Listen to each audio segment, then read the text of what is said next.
नमस्कार साथियों, स्वागत है आपका अपने चैनल नितेश पांडे में।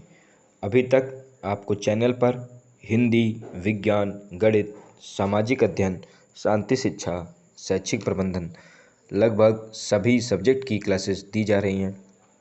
यदि आप चैनल पर नए हो, चैनल को सब्सक्राइब करें, वीडियो को लाइक करें और ज़्यादा से ज़्यादा साथियों को वीडियो ज़रूर शेयर करें।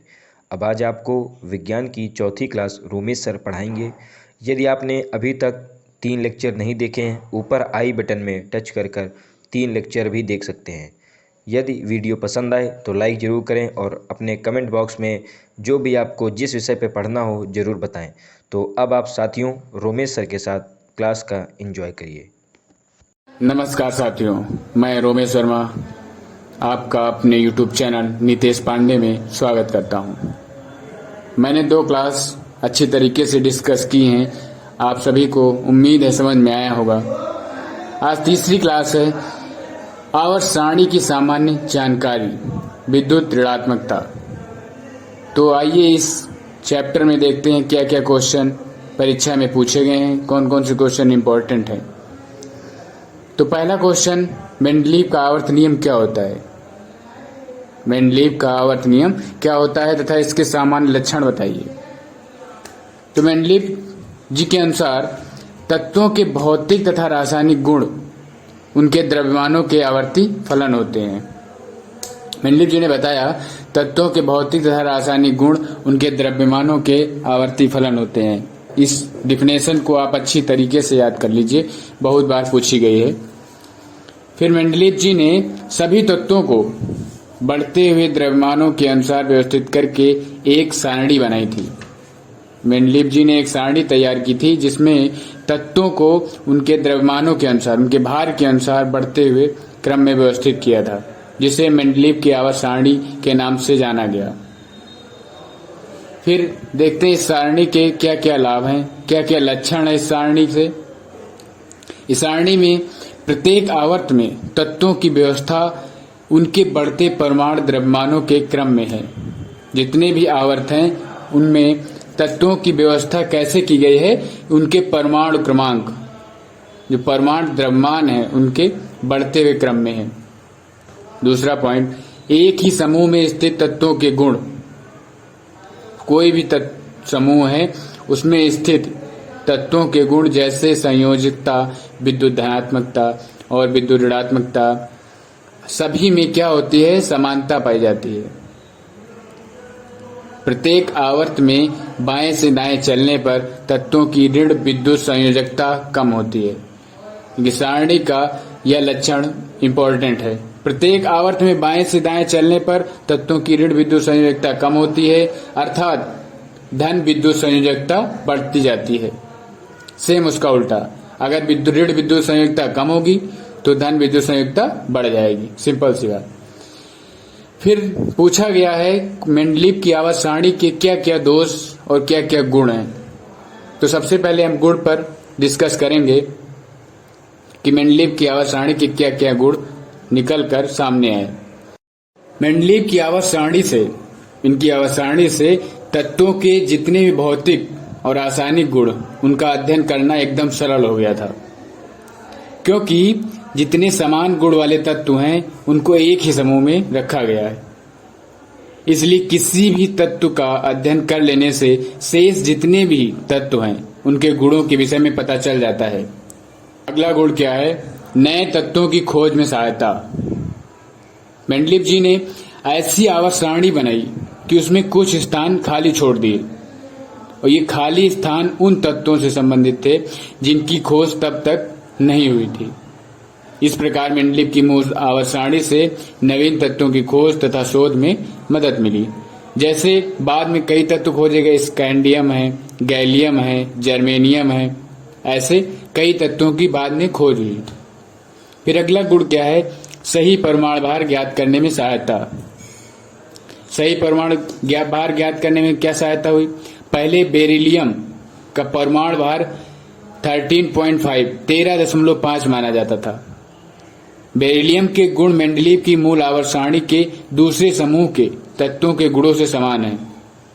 इसलिए अतः मेंडलीव की आवर्त सारणी में बेरिलियम जो है द्वितीय समूह में स्थित होना चाहिए था। इस दशा में बेरिलियम का परमाणु भार लिथियम का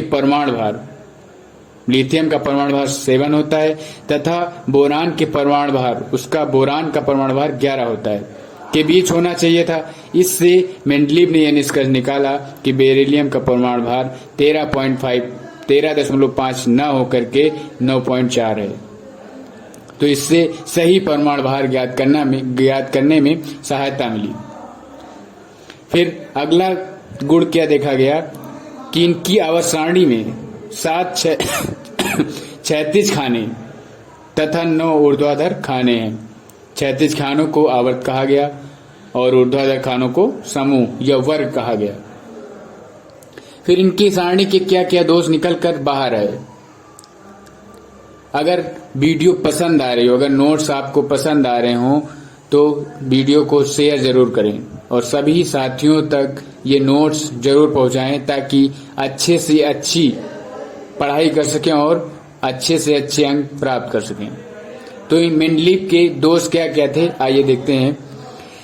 पहला दोष था हाइड्रोजन क्षार धातु और हाइड्रोजन दोनों प्रकार का व्यवहार करता है। आपको पता है हाइड्रोजन जो होता है वो क्षार धातु हाइड्रोजन जैसे दोहरे व्यवहार करता है। इस कारण से इनको दोनों वर्गों में रखा गया है। मेंडलीव ने क्या किया, हाइड्रोजन को क्षार धातु और हाइड्रोजन दोनों में रख दिया है। ये इनका दोष था। दूसरा क्या है, क्षार धातुएं लिथियम, सोडियम, पोटेशियम और सिक्का धातुएं Cu, Ag, Au मतलब पारा, कापर और सिल्वर, इनके गुण जो हैं काफी अलग अलग होते हैं। फिर भी उन्होंने क्या किया, आवर्त सारणी में प्रथम वर्ग में रख दिया।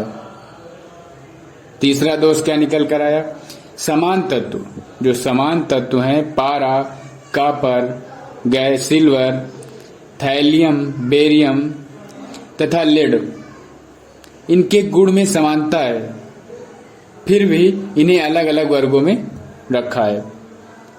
कई दोष हमको देखने को मिलेंगे, कई गुण मिलेंगे, बट इतना बड़ा क्वेश्चन हमारे में नहीं पूछा जाता। कुछ ही सीमित वर्डों में लिखना रहता है।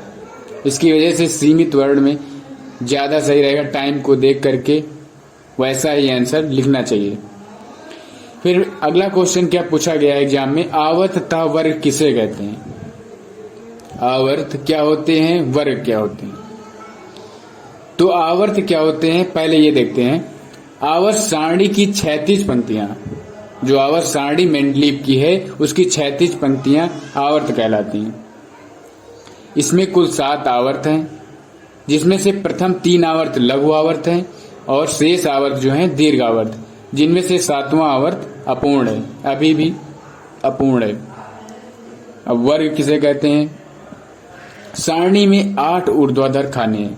जो सारणी है उसमें 8 ऊर्ध्वाधर खाने हैं, जिन्हें वर्ग कहते हैं। प्रारंभ में आवर्त सारणी में कुल 8 ही वर्ग थे।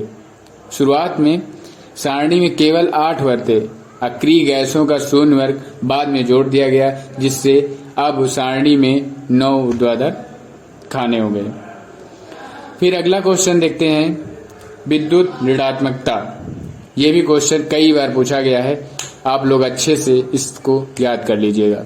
विद्युत ऋणात्मकता क्या होती है, परमाणु द्वारा किसी सहसंयोजक यौगिक में, ध्यान से सुनना, परमाणु द्वारा किसी सहसंयोजक यौगिक में साझा किए गए इलेक्ट्रॉन युग्म को अपनी ओर आकर्षित करने की क्षमता को उस परमाणु की विद्युत ऋणात्मकता कहते हैं।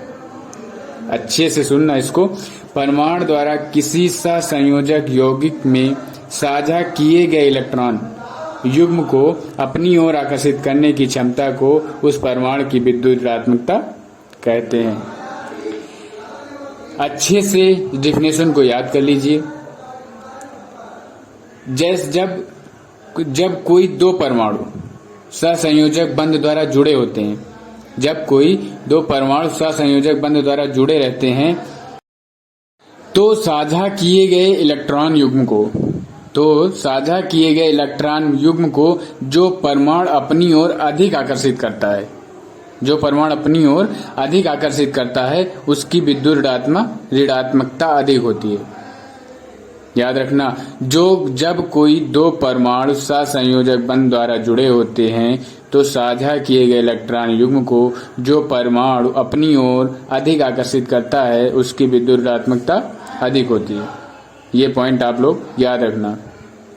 अगर वीडियो पसंद आ रही हो तो लाइक, सब्सक्राइब और शेयर करना न भूलें। आप लोगों का एक एक लाइक, एक एक सब्सक्राइब हमारे लिए मोटिवेशन का कार्य करता है। धन्यवाद।